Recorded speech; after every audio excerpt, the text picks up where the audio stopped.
On this week's edition of the Overtime, NAU football and volleyball seasons draw to a close, but not before making playoff appearances. NAU men's basketball has also been on a roll, recording 2 wins in the past 2 weeks. Then, Coconino High football advances in the 4A state playoffs, along with the Flagstaff High boys cross country team taking yet another Division II state title. Finally, an inside look on Flag High's quarterback Chase Brown and his journey to recovery. All that and more on this edition of the Overtime.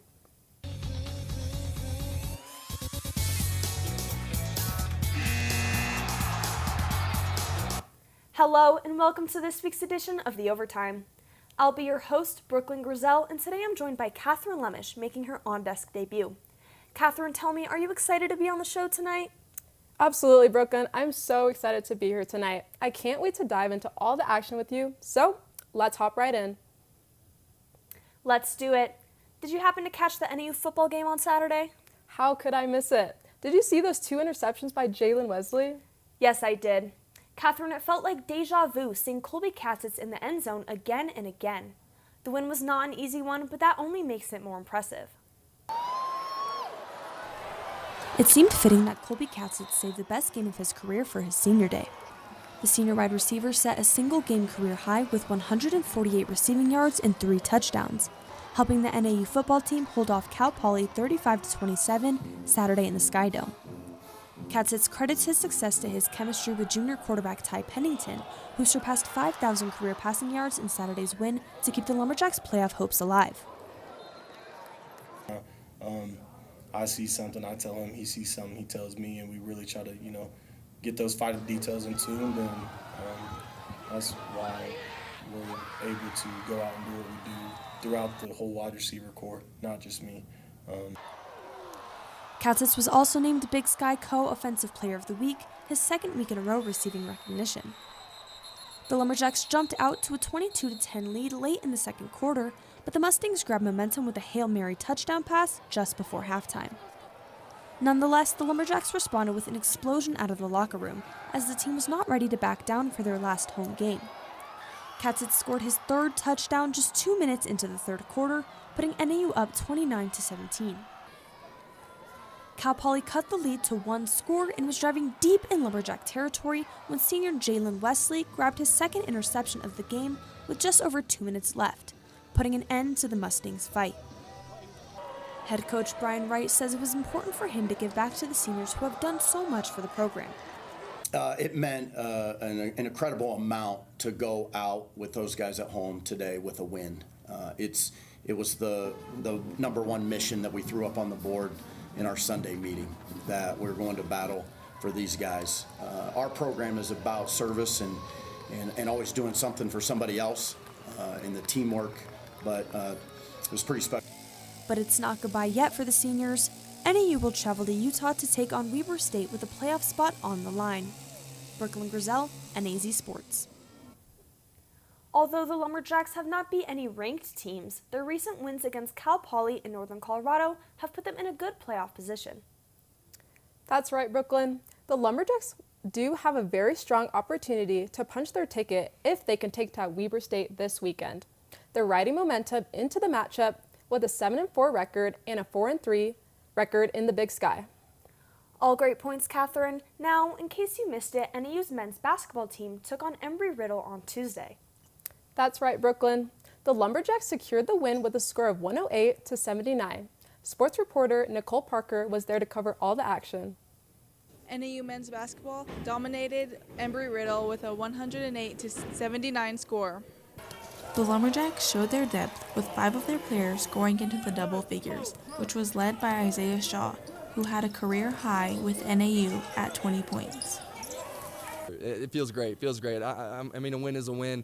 We got a lot of work to do. I think we gave up too many points tonight. I think our defense can really improve, but we're going to be ready for next week. We got two big games that we can win. NAU jumped out to a quick 9-0 lead in the first half, and the momentum never stopped. Head coach Shane Bakar talked about what they had worked on after their last game against Arizona. We talked about Tucson and Flagstaff. That was our first key. And so what does that mean? That means we have to learn from Tucson. We're playing the number 4 team in the country. It's a big picture game. We couldn't score, and we had shots. Sometimes you got to make shots, and our effective field goal percentage and our 2-point field goal percentage is not good. NAU improved to a 2-2 record with the win and will turn its attention to next week, where they will be hosting Cal Poly on Monday and then Southeast Missouri State on Wednesday. I can't wait to see what NAU men's basketball has to offer this season. Nicole Parker, NAZ Sports.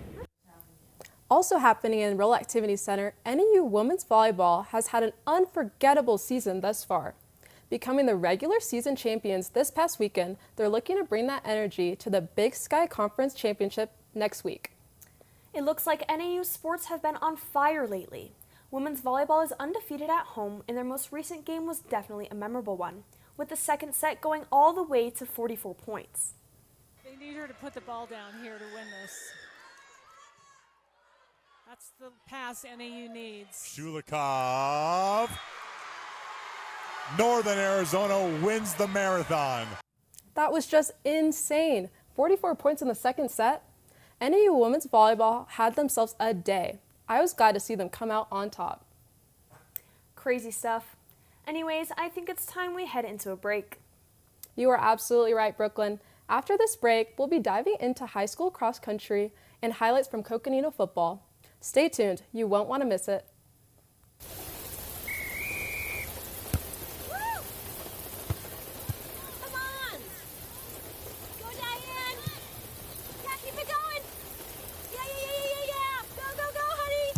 If you love them enough to drive an hour to cheer them on as they get beat 11-0 in the rain, then surely you'll check nhtsa.gov/the-right seat to make sure they're correctly buckled in the back seat.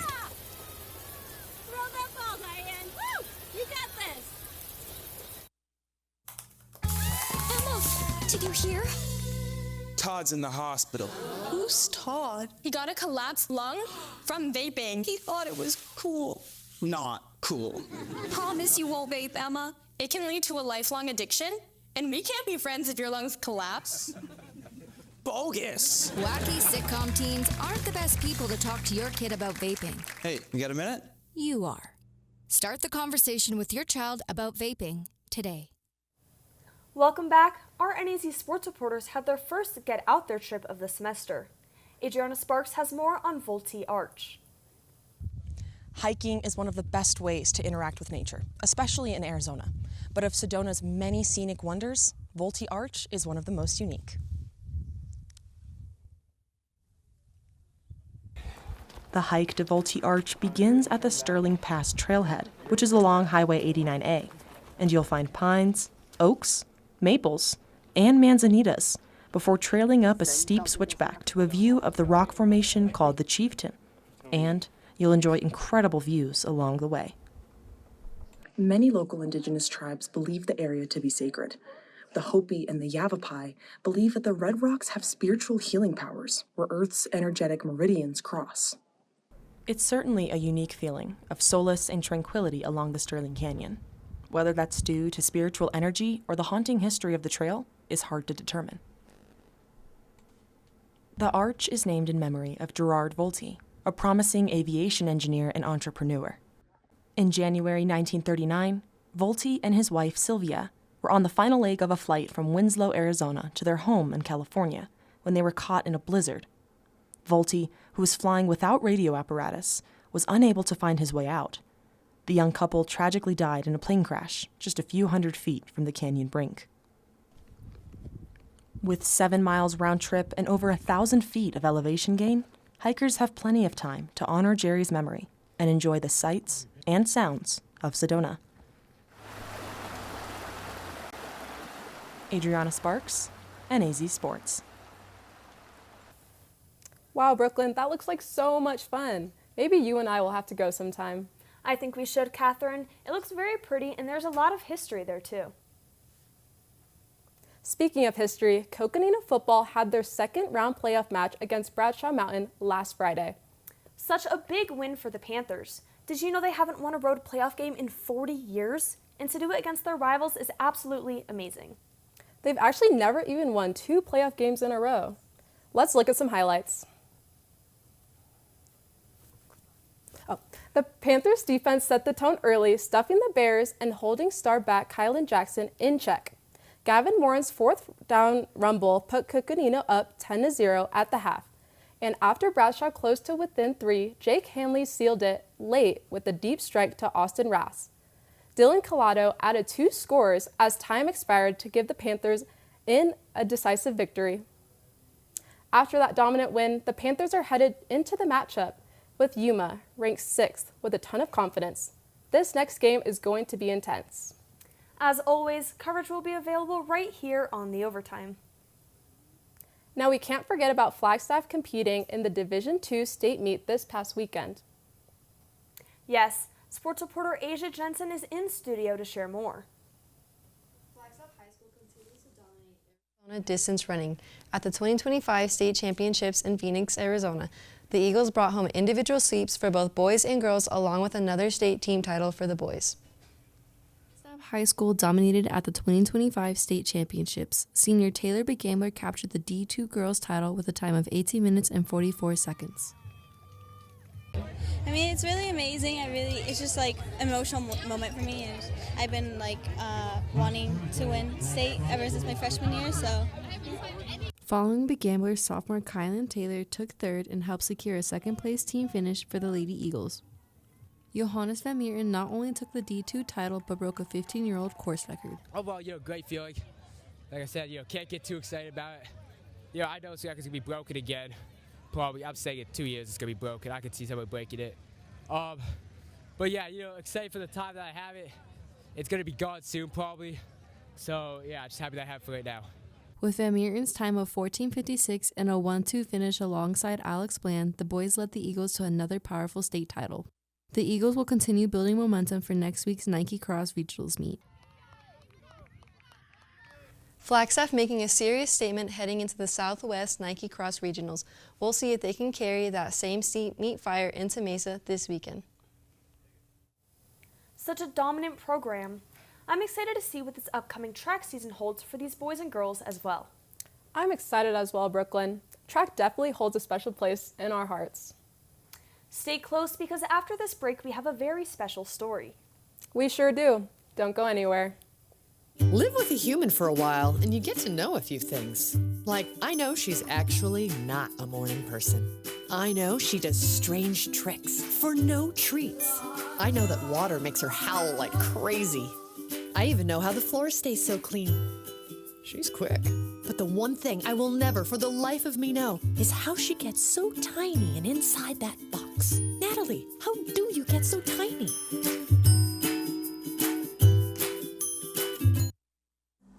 Life doesn't always give you time to change the outcome. Prediabetes does. 1 in 3 adults has prediabetes, but with early diagnosis, prediabetes can be reversed. And you can change the outcome. Take the 1-minute prediabetes risk test today. Go to doihaveprediabetes.org. Welcome back. Sports reporter Connor Emerly was able to speak to Flagstaff High School's quarterback Chase Brown, who has been out for a majority of the season with an ACL tear. Thanks, Catherine. Chase Brown is well known in the Flagstaff community. He has made countless records and leads passing touchdowns in Flagstaff of all time. However, his playing career took a hit. Here's his story. Chase Brown is your typical high school senior who loves to play football. Chase is the quarterback for the Flagstaff Eagles in Northern Arizona. To start his senior year, he broke the all-time record for touchdowns in Flagstaff high school history with 60. Chase was on top of the world with a bright future. On September 19th, however, Chase's future would change in one play. Basically, remember the whole play down to a T. Took my 3-step drop, stepped up in the pocket because the pocket was collapsing, rolled out, threw a pass to one of my receivers, Zeke Jim, who thought was pretty open. The DB made a good play on it, intercepted it. I went to go chase after him, make the tackle, and kind of just made a cut, felt a pop, and went down to the ground. And yeah, I kind of knew right then and there, like exactly what it was. I've heard a lot of people talk about that popping sensation, and the way that it feels, so I kind of knew right away that it was my ACL or something along those lines. While it is more common in female athletes for ACL tears, a 2022 study conducted by Walsh University estimated that 200,000 ACL tears occur every year, with 100,000 requiring reconstructive surgeries. Chase made the announcement a couple days later that he would be forced to miss the remainder of his senior year. There's a lot of different aspects of it that I never really thought about that have affected me. It's one of those things that you never really expect to happen. So when it does happen to you, it's kind of a shock. But I think I've been handling it pretty well. I've been trying to stay positive with my team, keep people around me that keep me happy, and I have a great support group, so that keeps me up and keeps me positive. Chase admits some nights are hard as he tries to think about the positive and his future. Another study shows that injuries among high school athletes increase levels of stress when recovering and need the social support. Though Chase's injury has impacted everyone on his team, it hit hard for his dad, Darren Brown. Holding back tears, Darren said that he was feeling sad and angry for his son. A lot of emotions that night. Chase has worked really hard, over his football career, and to see your son go down on his senior year, it's pretty heartbreaking as a father. So. Darren also serves as an assistant coach for the Eagles. He continues to say that it's been hard to adjust without his son on the field. I love being a coach, so my focus there hasn't changed. Losing, a player like Chase, not only from a physical perspective, but a leadership perspective amongst the team has been, it's been trying. Definitely a lot of adjustments, both, in our game plan and our approach with the players, because you can't replace a player like Chase. While it has affected the team, the Flagstaff community has been reaching out to Chase and his family during this difficult time. I got to say, we've been very, very blessed and impressed with the amount of love and support for Chase through the injury. From the coaching staff to the administration and students here at Flag High to coaching staff, students, administration at Coconino High School, the city of Flag, sports media. I was amazed at the outpouring of love and support for him. Almost like the town's heart broke for him a little bit. Physical therapy can be a challenging experience for an athlete. The constant sessions and being eager to return on the field or court. Chase expressed that he is grateful for his doctors, as they also have been a great help for him. It's definitely another part of it that's a little bit of a mental and physical battle. They definitely are pushing you. They're definitely they want to see you get better. They want to see you recover well. It's a good thing for me to be around people that want to see me get better and want to see me succeed. While the injury may impact his future, Chase has one clear message for those who have gone through a similar path. My overall message would probably just be there's hard things that happen all across your lifespan. I know I'm not alone. There's a lot of people that have gone through the same injury in the same year. So I think my biggest message would just be you're not alone. You have people in your corner. And you have that chance to bounce back and go do what you want to do, whatever that may be. At the time of interviewing him, Chase had not committed to a college. Now, Chase made the announcement on Instagram on Veterans Day that he will be signing with San Bernardino Valley College.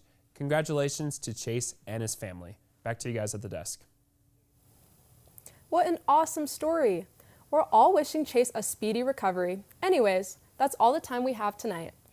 I'd like to thank our sports reporters Connor Emery, Asia Jensen, Nicole Parker, Adriana Sparks, and of course my co-host Catherine Lemish. Thank you so much for tuning in. Have a safe and wonderful Thanksgiving, as we'll see you in 2 weeks for our final overtime show of the semester.